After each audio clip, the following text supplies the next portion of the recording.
오늘은 자비로우신 하나님과 인간의 영역 책 239페이지 중간 부분부터 살펴보겠습니다. 우리 제7장 고통을 통한 협력에서 1번 그리스도의 고통, 구원을 위한 하나님 사랑의 표현이라는 대목을 보고 있습니다. 고통의 개념은 동사 바스코의 기운이 있고 이는 라틴어 바시오에서 유래한 것으로 모든 종류의 아픔을 다 나타낸다. 고통의 원인과 이유, 결과. 여기서 이제 모든 종류의 아픔은 도덕적, 영적, 신체적 이런 것들 전부 다 포함을 한다고 말씀을 드렸습니다. 고통의 원인의 결과 그리고 중요성은 이미 구약 성경에서 밝히고 있지만 그 의미는 오직 예수 그리스도 안에서 완전하게 드러납니다. 고통을 신비라고 그러죠. 그래서 이 고통이 구약 시대의 구약의 역사를 쭉 살펴봐도 원인이라든지 결과들은 다 드러납니다. 그렇지만 그 참된 의미는 드러나질 않습니다. 그것은 오직 그리스도 안에서만 완전하게 드러나는데요. 초세기 야훼 신앙은 고통의 원천에 대한 문제를 다루고 있습니다. 그러니까 이게 고통이 어디서 시작됐는가, 그 원인은 무엇인가에 대해서 다루고 있죠. 그 다음에 홍수 이후에 하나님께서는 친히 약속을 하셨다. 인간의 죄 때문에 고통이 들어왔고, 그리고 이 문제를 다루면서 홍수를 이제 허락하죠. 세상을 멸망시키려고 하지만 노아는 이제 예외로 둡니다. 자, 구원의 출발점에서 보면 참된 이들을 위해서 이렇게 보면 노아의 방주를 통해서 드러나는 그 부분들은 뭐냐면 하늘 계획이 충실한 사람들은 어떤 경우에 있어서도 다시금 이제 되돌려 놓는다는 얘기예요. 그래서 이건 하나님의 크신 자비죠. 처음부터 끝까지 그냥 완전히 없애버리지 않고 항상 하느님은, 자비는 어떻게 하면 인간에게 이로울까, 구원에 도움이 될까, 또 구원으로 직결될까, 이제 쉽게 얘기하면 그것만 보시는 거예요. 어떻게 하면은 이 고통스러운 가운데 그대로 사람을 버려둘 것인가, 아니면 그래, 너희도 한번 이래봐라, 이런 것이 아니에요.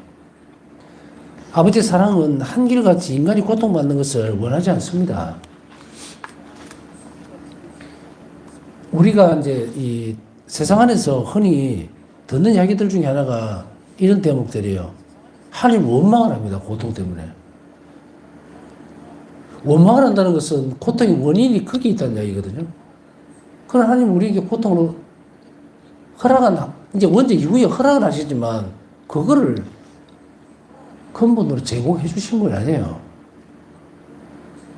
하나님 안에서 이 고통이라는 게 있었다면 처음부터 인간을 창조할 때 이미 고통도 같이 들어갔어야 되죠. 그러나 그럴 필요가 없기 때문에 하느님 안에서는 인간을 행복하게 하는 것이 있지 고통이라는 것은 없어요. 원죄 이후에 벌어지는 모든 일들이에요. 그렇기 때문에 우리는 하나님께 이제 뒤에 가면은 이 고통의 의미가 무엇인지를 물어야지 그거를 그렇다고 여기서 무슨 의미를 지니고 있습니까? 라고 물었을 때 아주 명확하게 예수 그리스도 안에서 드러납니다. 그리고 영생의 길에서도 분명히 이 고통이 어떤 의미를 지니는지를 드러내지만 원천은 하나님이 아니라는 얘기예요. 악을 저지른 인간의 그 모습 속에서 죄 때문에 드러나는 게 고통이거든. 그럼 우리 어떻게 해야 될까? 이 고통에서 우리를 구원해달라고 정의하는 거죠. 고통을 없애달라. 근본적으로 없애려면 세상 그냥 종말을 해야 돼요. 왜냐하면 악의 뿌리가 없어져야 되기 때문에. 마귀가 완전히 멸망을 해버려야 돼요. 싹 사라져. 완전히 없어져 버려야 되는데, 그러면 어떻게 됩니까? 세상은 종말인 거예요. 악이 완전히 멸망하는 그 순간이 세상 종말이거든요. 그러면은 우리 기도 생활이라든지 우리 삶을 되돌아보는 그 길이 잘못됐다는 얘기예요. 마치도 예수님께서 십자가의 고통을 겪으실 때, 십자가의 길을 걸어가실 때에 그 원천이 하나님입니까? 사랑하는 사람은 고통받는 걸 원하는 사람은, 원하는 그런 존재는 아무도 없어요. 내가 너를 사랑하니까 너 고통 좀 받아봐라. 그거 없습니다.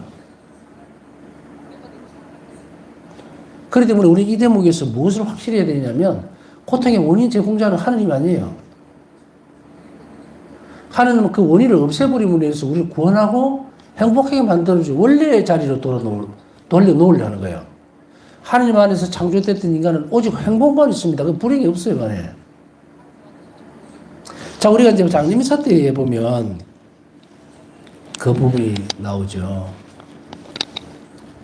흔히 잘 듣게 되는 대목들입니다. 이제 고통도 슬픔도 괴로움도 없는 그곳, 이런 표현을 써요. 그러면 이 땅을 살아가면서 이거 있었다는 이야기거든요.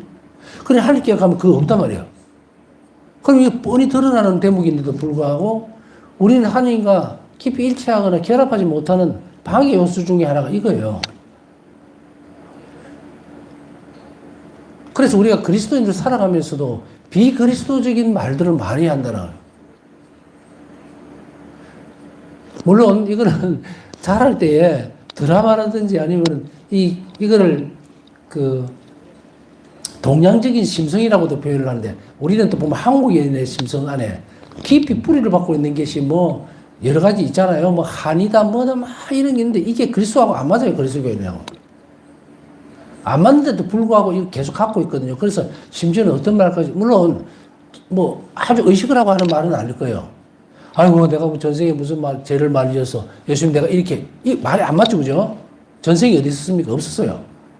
그러니까 이게 어떻게 되냐면 너무 비틀어져 있는 거예요. 우리가 이 그리스도교적인 삶을 살아가는 데 있어서 자신의 그것을 벗고 옮겨가야 돼요.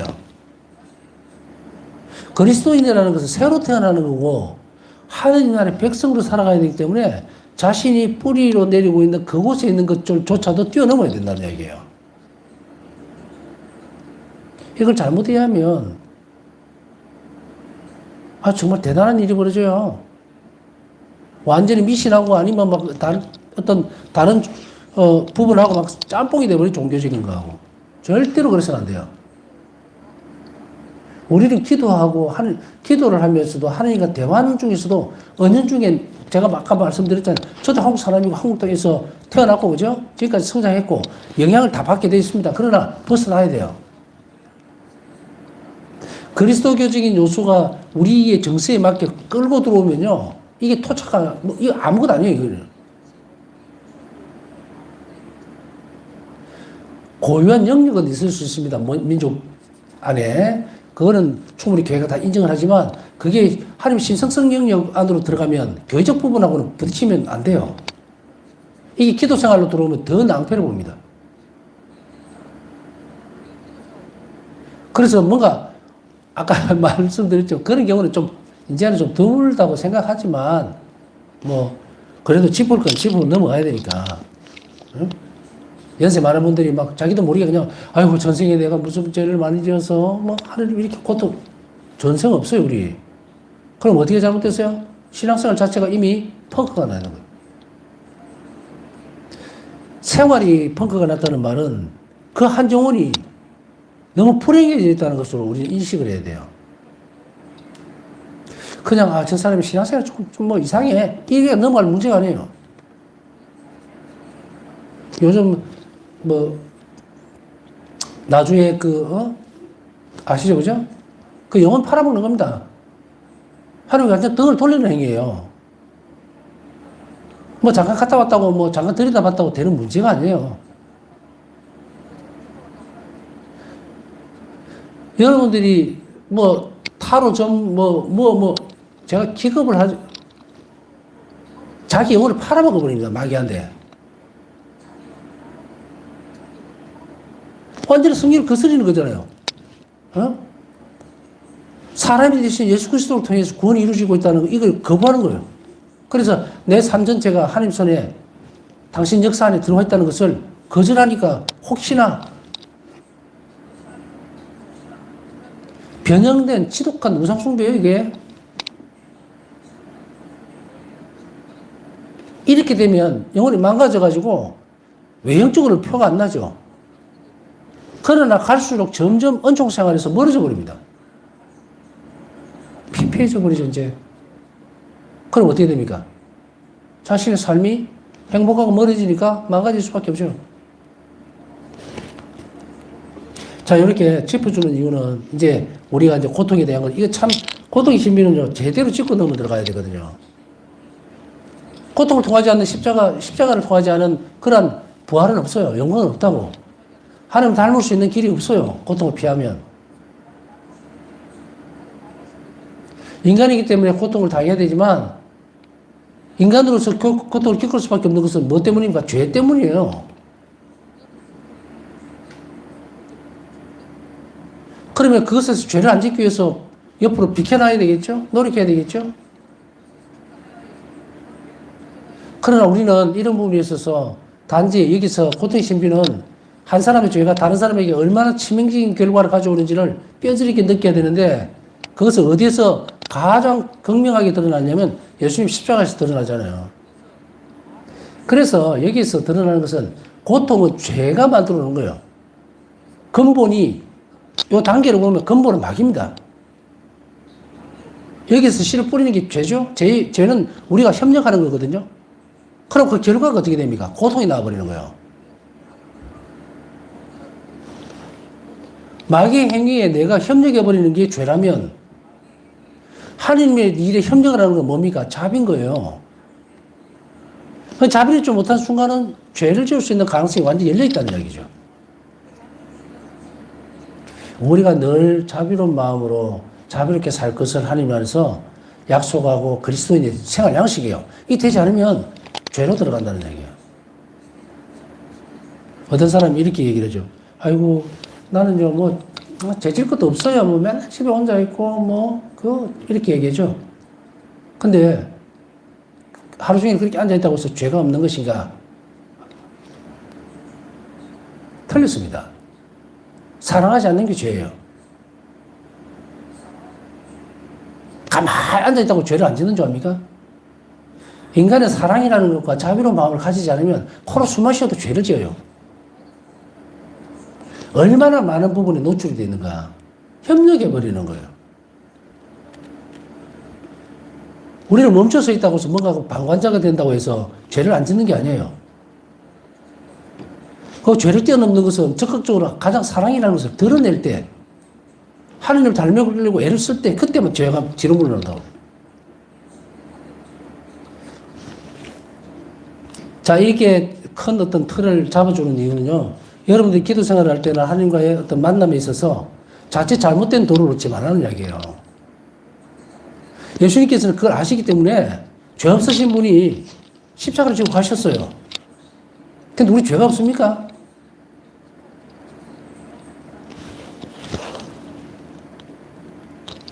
이 죄라고 하는 것이 하나님 영광을 드러내는 것이 되어버린 거예요.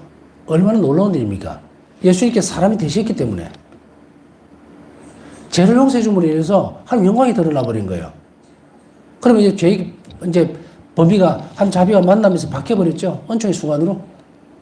그럼 고통도 어떻게 됩니까? 예수님과 만나게 되면 부활하고는 통로로 바뀌게 되죠.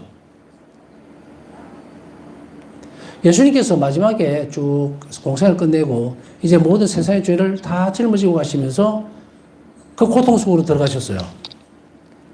그러면 이제 그 고통이라는 것은 뭐야? 인간이 겪을 수 있는 모든 종류의 고통은 그 길을 통해서 하나님께 가는 길이 되어버린 거예요. 그러면 답은 나왔어요. 우리가 이 땅에 살면서 예수님과 합쳐져야 되고 하나가 된다는 것은 그분의 길을 그대로 살아내야 되는데, 그럼 내가 겪을 수 있는 고통은 예수님 고통과 결합시키기만 하면 구원의 통로가 된다는 이야기고, 예수님을 닮을 수 있는 길이 되어버린 거예요. 그 이외에 인간이 가질 수 있는 모든 방법들을 다 동원을 해서 미사 요구를 동원하고 화려한 뭘 만들어, 그런 걸로는 하나님을 절대로 닮을 수 없어요, 예수님을.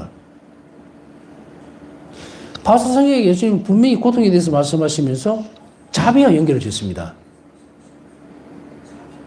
어떻게 자비와 연결을 지을까? 뭔가를 할 수 없는 물질적인 것으로 남에게, 이웃에게 자비를 베풀 수 없다고 하는 그런 용어들에게 말해라. 나는 그것보다 정신적 희생, 정신적으로 겪을 수 있는 이웃을 위한 자비, 그걸 나는 더 훨씬 더 기뻐한다고 전해라. 이렇게 희생이 뭡니까? 자비를 베풀기 위해서는 고통을 받아들여야 되거든요. 그래야만 그 통로를 통해서 은총이 흘러나옵니다. 십자가의 은총이라는 것은 자비 은총이에요. 십자가를 겪지 않으면 이 자비 은총, 구원으로 가는 통로에서 오는 은총을 받아낼 수가 없어요. 자, 이제 이렇게 놓고 보면 우리가 지금 현재 여러분들도 그렇고 저도 뭐 고통이란 종류가 너무 많으니까 다 겪을 수 있어요. 그런데 어떤 사람이 그 의미를 은총의 순간으로 바꾸지 못하면 얼마나 불행한 일입니까? 앞에서 전제되어진 것은요, 고통 원인은 정신적이고 물질적인 것으로 인한 것, 뭐 다 포함된다고 나오죠, 도덕적으로도. 이것 때문에 받는 고통들, 관계적인 문제, 사업 때문에 벌어지는 일들, 이 전부 다 엮여 있는 거예요. 이 다 고통이에요. 예? 그래, 이 고통의 근본적인 원인은 이 고통을 제거하는 것, 극복해내는 것, 악의 뿌리를 캐내버려야 되는 거예요. 그것을 분명히 해야 한다. 그러려면 뭘 해야 될까? 자, 우리가 고통스러운 이 상황에서 벗어나기 위해서, 자, 답을 줍니다. 가장 먼저 시행해야 될 거예요. 마귀에게서 죄의 시발점이 되죠? 인간이 협력해버리니까 죄가 이제 딱 탄생했죠? 죄의 결과가 죽음이라고 했죠, 고통과? 그러면 고통과 죽음을 내 삶 안에서 바꾸려면 어떻게 돼요? 그걸 거룩한 순간으로 바꾸려면 어떻게 돼요? 그냥 무조건 받아들인다? 아닙니다. 하느님 사랑 때문에 죄를 짓지 않는 거예요. 그리고 통회해야 한다. 자, 이러면 이제 훌떡 넘어가고 어디로 갑니까? 세례요한이 가장 먼저 선포했던 것이 딱 떠오르죠? 회개하라. 하나님 나라가 가까이 왔다. 자, 고통이 영광의 순간으로 바뀌는, 은총의 순간으로 바뀌는 하느님 나라에 들어가려면 뭐 해야 된다? 회개하라. 자, 첫 번째 단추는 열렸습니다. 사순시계와 맞물려서. 내가 겪고 있는 고통과 어려움, 힘든, 수없이 많은 의미도 모르는 부분들도 많아요, 우리는. 그러나 의미도 모르는 부분들 이제는 놓치면 안 됩니다. 세상에 산재에 있는 고통은 죄의 결과물이에요, 전부 다가. 내가 죄를 지었던 저쪽에서, 바다 건너 지금 전쟁터에서 죄가 막 터져나오죠, 그죠? 그렇게 됐던, 어쨌든 그걸로 인해서 결과적으로 눈으로 드러나는 것, 몸으로 겪는 건 뭡니까? 고통이고요. 그러면 우리가 하나님 사업에 하나님께 협력하고 하나님 일치하기 위해서는 정반대적인 삶을 살아야 되는데, 그럼 어떻게 해야 될까요? 죄를 짓지 말아야죠. 이것이 고통의 원인을 빼내는 하나의 결과물이죠. 예수님은 공생활 하시면서 이제 하는 날을 선포하시죠. 하는 날이 활동입니다.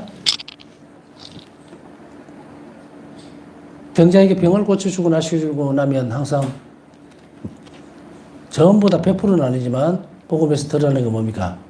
다시는 죄를 짓지 마라. 안 그러면 너에게 더 흉측한 일이 벌어질 것이다. 자, 죄의 근본 것, 지점을 딱 집어 말하죠. 고통이 원인이 되는 것.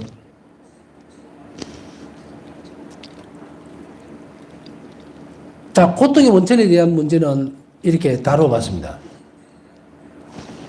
홍수 이후에 하나님께서는 이제 약속을 하시죠. 사람의 마음은 어려서부터 악한 뜻을 품기 마련. 내가 다시는 사람 때문에 땅을 저주하지 않으리라. 창세기 8장 21절. 사람의 마음은 어려서부터, 태어나면서부터 아닙니다. 어려서부터 악한 뜻을 품기 마련. 왜 태어나면서부터가 아닐까? 자, 태어나면서부터는 언제예요? 그죠? 그런데 세상에 울음을 터뜨리고 나와서 세상 공기를 숨을 쉬면서 이제 철이 들고 뭔가를 하고 할 때는 이제 선과 악이 구별되기 시작하면 뭐가 됩니까? 악한 뜻이 품고 실행하게 되는데 이걸 우리는 뭐라 그래요? 교리적으로 세상의 죄다. 자, 우리는 원죄는 없어졌어요. 그리스도인 되면.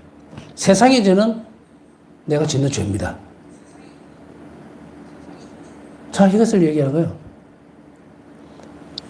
첫 출발해서 사람이 태어날 때부터 악한 존재는 아니죠. 인간으로 존재하면서 딱 하나님 창조에서는 인간을 선하게 만들어서 창조했어요. 하나님 안에는 악이 없어요. 그래서 저기 보면 뭐 성선설이니 성하설이 다 쓸데없는 짓입니다. 사람은 하나님 사랑으로 선하게 태어납니다. 영원한 생명으로 갈 수 있도록 하나님을 닮았어요. 그런데 이 땅에 울음을 터뜨리는 순간에 원죄가 시작되죠. 거기에 발동이 걸리면 어떻게 돼요? 원죄 때문에 세상의 죄와 협력을 하게 되죠. 자, 여기까지 하면은 대충 이제 자리 정리는 되었습니다. 그래서 어려서부터 악한 뜻을 품기 마련 이렇게 된 거예요. 태어나면서부터가 아니고. 자, 그러면 세상의 죄에 물들기 시작하는 것, 이 부분에 있어서 죄에 협력하기 시작하죠. 그래서 어떤 결과가 나옵니까? 고통은 세상 구석구석으로 이제 퍼져나갑니다. 이게 뭐다? 죄의 신비다. 고통의 신비예요. 자, 이 말씀은 인간이 겪는 고통이 죄만은 본성과 밀접하게 연결되어 있음을 분명히 보여줍니다. 여기서 인간이 겪는 고통이 죄 많은 본성, 죄 많은 본성이 뭐예요? 태어나면서부터 원죄 때문에 죄로 기울어져 있다는 얘기예요. 죄를 지을 수밖에 없게 되어 있는 거예요. 원죄로. 그러면은 우리가 그리스도인이 되면 어떻게 됩니까? 본성이 선하게 되는 게 아니라 이 본성이 선한 쪽으로 갈 수 있게 돼요. 확 기울어집니다. 왜? 뭐 때문에? 영성질 때문에.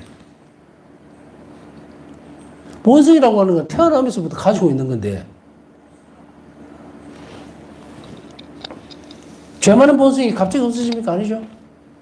이제 이 죄가 용서받음으로 인해서 우리는 뭐가 됩니까? 계속 선을 추구할 수 있고 하나님께로 갈 수 있다는 이야기예요.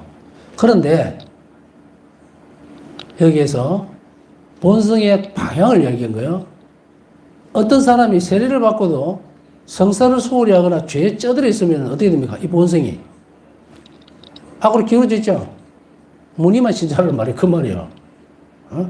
하나님께로 갈 수 있는, 그래서 우리 본성이 선하게 될 수 있는 쪽으로 딱 가야 되는데 모르게 되면 악으로 기울어지고 사는 겁니다. 그래서 하나님과 결코 만날 수가 없죠.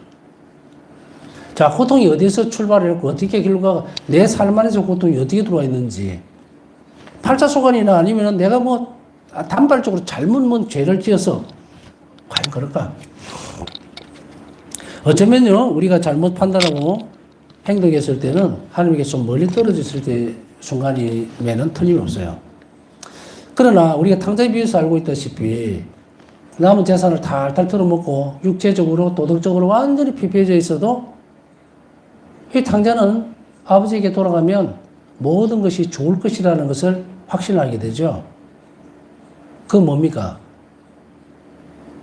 신앙이라고 할 수는 없잖아요. 요 대목에서 보면 아버지와 자녀의 관계이기 때문에 사랑 때문에 가는 거예요. 세상 사람들은 내 돈 있으니까 잘 받아줬고 내 다 털어먹고 아무도 없으니까 나를 정말 돼지보다도 못하게 취급을 하지만 이때 탕자에게 떠오른 건 뭐예요? 아버지의 사랑이 떠올랐죠. 아버지는 결코 그렇게 하지는 않으실 거다. 너그보다는 낫다 이거지. 그래서 돌아가게 되죠. 우리는 하나님을 이런 모습으로 본다면 우리 본성이 죄로 많이 기울어져 있고 또 그것 때문에 결국은 하나님께서 멀어졌기 때문에 우리가 겪을 수 있는 고통들이 많이 있다고 하더라도 이것은 바로 밀접하게 고통이 죄하는 본성과 연결이 되는 것을 깨닫고 그래서 고통의 뿌리는 죄라는 거예요. 그래서 우리가 고통에서 벗어날 수 있는 첫 번째 계단은 뭐다? 회심입니다.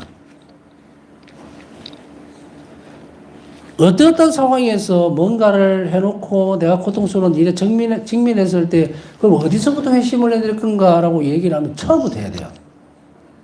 처음부터. 우리가 예를 들어서 어떤 문제에 부딪혀서 그 일을 하다가 실패를 하고 그것 때문에 너무도 힘들고 고통스러울 때 우리는 뭐라고 얘기를 하냐면 아까 말씀드렸잖아요. 기도 생활도 했고, 신앙 생활도 나름 했는데, 예수님 저한테 왜 이러십니까? 이러네. 왜 나만 괴롭히세요? 왜 나만? 그런데, 이런 고통이 눈앞에 딱딱 찍었을 때에, 뭔가 이 원인이 아까 얘기했잖아. 있을 거다. 그건 뭘까? 내가 잘못 살은 거죠. 여기에서 잘못 살았다는 이 문구를 잘 해석해야 됩니다. 하느님과 나와의 관계를 이야기하는 거예요. 이게 뭡니까? 의탁의 부재죠. 그러니 하느님 없이 막 어떤 일들을 하다 보니까 좌절도 되고 고통스럽고 힘들죠. 그 순간에 우리가 딱 돌아봐야 되는 것은 하느님에게서 너무 멀리 나와 있었던 순간들인 거예요, 이게. 그럼 어떻게 해야 돼요? 돌아가야죠. 돌아가려면 가장 먼저 시작되는 지점이 어딥니까? 탕자에 비유해서 탕자가 굉장히 엄청난 고백을 합니다. 아버지 집에 와서 아버지께 첫 마디가 뭐예요? 하늘과 아버지께 죄를 지었습니다. 알아챘죠. 아버지 집에서 너무 멀리 나왔다는 걸.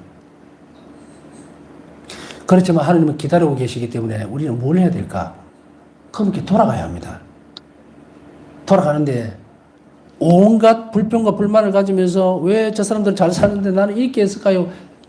면책을 미리 자신에게 주면 안 돼요. 통해는 하나님 사랑을 너무도 많이 받고 내가 이 땅에서 살아가면서도 하나님 사랑에 상응하는 모습으로 살지 못했다는 것으로 자신을 돌아봐야 돼요. 그래서 바울사상 얘기 들어보면 뭡니까? 하나님 앞에서는 인간의 모습이죠. 내가 이렇게 보잘것없는 존재임에도 불구하고 나는 하나님에게서 정말 너무도 멀리 나와 있고 하나님 없이 살은 거예요. 그 순간을 돌아봐줘요. 그리고 하나님과 화해해야 되고 용서를 청해야 되고 이렇게. 그래서 앞으로는 하나님의 원하지 않는 것은 나는 어떤 것도 하지 않으랍니다. 라고 해야 된다. 이게 회개예요. 왜냐하면 하나님에 대한 충실성이 부족하니까 의탁하지 않았으니까 너무 불행했잖아 지금.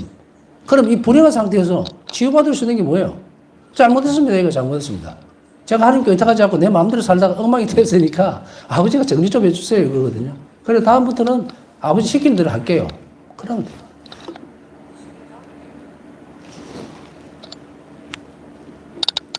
하나님 앞에 자비의 법칙은요, 혼내키거나 나무래거나 구실함을 한 자리가 아닙니다. 사랑으로 마련된 것이 얼마나 큰가를 알아주면 돼요. 하나님께서 나를 창조하셨고 내가 행복되기 위해서 얼마나 저 십자가를 지고 가실 때까지 목숨을 내놓으시면서 나를 사랑하셨는데 나는 그분에게서 너무 멀리 떨어져 있었던 거죠. 그분을 보지 않았고 그분께 가까이 가려고 하는 노력은 10,000분의 1도 안 됐다. 그게 맞잖아요.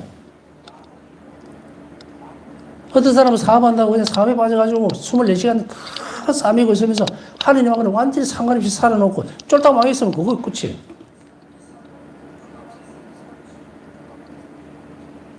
내가 하고 있는 이 일이 하나님 일이었어요. 그냥 하나님 뭘 원하시는지 먼저 봤어야 되거든. 어떤 부분들도 마찬가지의 삶이 거래적인 측면이든 뭐 장사든 그런 것만 한정적인 게 아닙니다.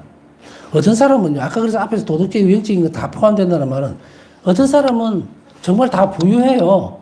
이것도 저것도 다 좋고 행복하고 또 성당에 가면 막 사람들이 또 존경까지는 하는데 좋아를 하고 이러는데도 그 중에 어떤 사람 한 명하고 딱 틀어지면요, 자기 속을 완전 끌고 버려요. 24시간 그걸 계속 끌고 다닙니다. 저 사람 왜 저러지? 왜 그랬을까 나한테? 뭐 이래. 계속 허상하고 막 싸움을 하는 거예요. 더 길게 들어가면 너무 싫어요. 사는 게. 야, 이게 엄청난 일이 벌어졌죠? 싫으면 안 먹으면 되는데 왜 그걸 갖고 하늘이가 멀어지면 마귀는 온갖 짓을 다 해서 벌려놓는다고. 결심을 하기 나름이거든요. 그래, 내가 용서받은 만큼 나도 용서해줘야 되겠다. 이런 기회가 어디 있냐? 딱 끊어버리면 깨끗하게 해결돼요. 이 뿌리가 죄 있음을 분명하게 하는 것은 우리에게 있어서 책임을 지는 행위이기도 합니다. 책임을 진다는 것은 뭐예요? 우리 고해성사로 보면 자신의 죄에 대해서 주어져 있는 부분들을 하겠다는 얘기죠. 그래서 교회는 고해성사 안에서 아주 작은 보석을 줍니다. 그죠? 보석을 이걸 하세요 하는 것은 압축시켜 놓은 거예요. 최소한의 하나님 앞에 결심을 하는 거예요. 이거 빠져먹으면 안 되죠. 이거 빠지면 연옥 가서 보석해야 됩니다. 이 잘못하고 되는 게 아니에요. 그래서 가끔씩 고해성사 보고 나서 보석을 잘 못했습니다 하면 반드시 다시 얘기해서 보석을 혼자서 퉁치면 안 됩니다. 생사가 왔다 갔다 하는 일이에요. 그만큼 우리가 주의를 안 기울이고 있다면 이 거대한 하나님과 나와의 만남 속에서 이런 것들까지 거룩하고 진지하게 받아들이지 못하는 삶의 태도가 이렇게 만들어진다고. 그럼 우리는 다시 돌아가야 되겠죠. 그러면 우리 고통도 하나님 안에서 해소가 되는 게 아니에요. 기쁨으로 바뀐다. 자, 그렇게 함으로 해서 우리는 무엇을 알게 됩니까? 모든 것이 다 잘 될 것입니다. 라는 하나님의 확답을 그곳에서 듣게 돼요. 길은 다 뚫려 있죠. 자, 이런 견해는 그 예언서에서 특히 이사야 예언서에서 계속되는데 그는 하나님 나라의 도리를 알리면서 장님이 눈을 뜨고 귀머거리가 듣게 되며 더 이상 고통과 죽음은 없다고 했다. 이사야에서 참조하시고요. 이후에 바울 사도는 로마 신자들에게 보낸 서간에서 이에 관해 더 자세하게 말했다. 그러므로 한 사람을 통하여 죄가 세상에 들어왔고 죄를 통하여 죽음이 들어왔듯이 또한 이렇게 모두 죄를 지었으므로 모든 사람에게 죽음이 미치게 되었습니다. 같은 방식으로 죽음이 한 사람을 통하여 왔으므로 부활도 한 사람을 통하여 온 것입니다. 아담 안에서 모든 사람이 죽는 것과 같이 그리스도 안에서 모든 사람이 살아날 것입니다. 로마서 5장 12절, 19절, 5장 12절, 그리고 19절, 그리고 고린도전서 15장 21절에서 22절 참고하시면 됩니다. 자, 죄의 원인을 명확하게 한다면, 그리고 고통이 어디에서 온 것인가를 이제 오늘은 확실하게 딱 정립을 해야 돼요. 그래서 섞어 놓으면 안 됩니다. 섞어 놓으면 영성생활도 아니고 예수님 닮을 수 있는 길이 꽉 막혀버려요. 그래서 고통은 뭐다? 죄의 결과물이다. 그리고 그 죄에 나도 동조하고 있다는 사실을 하나님 앞에서 고백해낼 때 그게 회개입니다. 마치도 나는 세상의 죄에는 아주 세상에 겪고 있는 이 전쟁 이거 내가 무서워서 이런 사람 구원에서 멀어져도 한참 멀어져. 한 나라의 백성이 아니죠. 그리스도인이 아닙니다. 자, 오늘 여러분들은 죄에 대해서 분명하게 뿌리를 내렸습니다. 자, 여기서 발전하면 어떻게 될까? 바울사성에 여기에서 보면 내가 짓는 아주 작은 죄가 바로 예수님 십자가 죽음의 원인이었다. 소름 끼치지 않습니까? 와서 기도하면서 주님 살려주십시오. 잘 살게 해주세요. 돈 좀 주세요. 막 이러면서 뒷구녕으로는 죄를 짓고 있다. 칼을 갈고 있다고? 하나님을 죽이기 위해서? 인간 모습이 이렇게 이쪽으로 가지 않으면 선성으로 그리고 성장되지 않으면 이렇게 사는 거예요. 상상만 해도 끔찍하죠? 하나님을 죽이는 일을 동조하면서 하나님께 복을 바란다. 그 사람 인생이 그냥 뒤죽박죽이에요. 이건 종교인도 아니고 신앙인도 아니고. 자, 여러분들에게는 그런 분들이 아무도 없으리라고 보고, 자, 이제 자리 정리를 오늘은 좀 해드렸습니다. 그래서 명확하게 사수시기에 죄의 개념과 그리고 내가 겪을 수 있는 고통이 결코 나만의 것이 아니고 또 내 태도가 바뀌면 하나님 어떻게 해버려서 이것을 올바로 자리 잡게 해주는지 그것을 확실하게 우리가 기억해야 합니다. 그 다음 시간 묵상하면서 오늘도 하나님 자격을 정하신 분들을 위해서 함께 기도 중에 기억해 주시기 바랍니다.